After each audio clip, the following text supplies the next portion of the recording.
Hi everyone, in today's video I'm gonna explain to you how to link your bank account on Twitch. So what you're gonna have to do is to simply join a random stream, and then you're gonna have to simply click on subscribe and then simply choose to subscribe. And if you scroll down, you can see that you have different options. So you have PayPal, or you can simply add your card.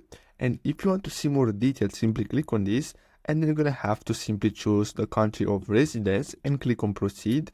And then basically based on your country you're gonna get more payment methods. So if you scroll down, as you can see, you're gonna have credit and debit cards, and then PayPal and PaySafe card, and then you're gonna have to choose any of these. And after you pay the first time, this payment method will be saved on your account. So if you go and click on the settings of your account and scroll down, you're gonna see that you're gonna have this as payment method. So you're gonna have to go to wallet, and you're gonna see here saved payment methods. So I really hope you found this video helpful. Don't forget to like and subscribe, and I'll see you in the next video. Thanks for watching.